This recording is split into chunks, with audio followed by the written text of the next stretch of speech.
ماوەی زیاتر لە 2 ساڵە قەیرانەکانی هەرێم بەبێ چارەسەر ماوەتەوە و کارانەکردنەوەی پەرلەمانی کوردستانیش لەلایەکی دیکەوە بۆتە جێنیگەرانی تەواوی خەڵکی کوردستان.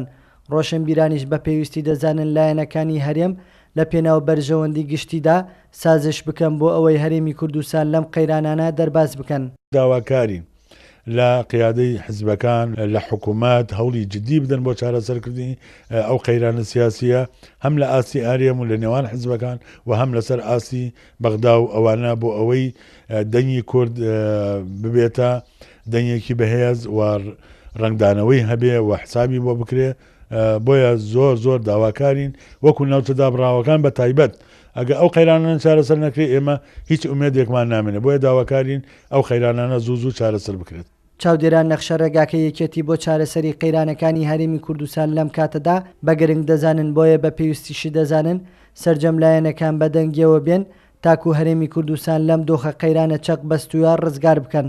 ئێستا هەموو ئەو کێشانەی کە کەڵەکە بوون هۆکارەکەیەوەیە کە پەرلەمان کاران نەکراوەتەوە و پێویستە لایەنەکان گفتوگۆ بکەن بۆی پەرلەمان بە زووترین کارا بکەنەوە و یەکێتی نەخشە ڕێگایەکی پێشکەش کردووە و هەموو لایەنەکانی تێدایە، هەموو جوانبی چارەسەری تێدایە. پێویستە لایەنەکان لەسەر نەخشە ڕێگاکە یەکێتی کۆک بنووە کۆبنووی لەسەر بکەن، گفتوگۆی لەسەر بکەن بۆی بگەونە ڕێکەوتنێک پەرلەمان کارا بکرێتەوە و تەواوی کێشەکان لە ڕێگەی پەرلەمانەوە چارەسەر بکرێت. بەغدا بە تەواوی بەهۆی کێشە ناوخۆیەکانی ناو هەرێمەوە ناوچە دابڕێنراوەکانی پشتگوێ خستووە و فەرامۆشی کردووە. پێویستە لایەنەکانی کوردستان بە تایبەتی گۆڕانکاری گەورە لە پێشەوەیە ئاورێک لەو ناوچانە بدەنەوە و لە بەغدا کاریگەری خۆیان بچەسپێنن و کار بکەن بۆ ئەوەی ناوچە دابڕێنراوەکانیش بکەڕێتەوە سەر هەرێمی کوردستان.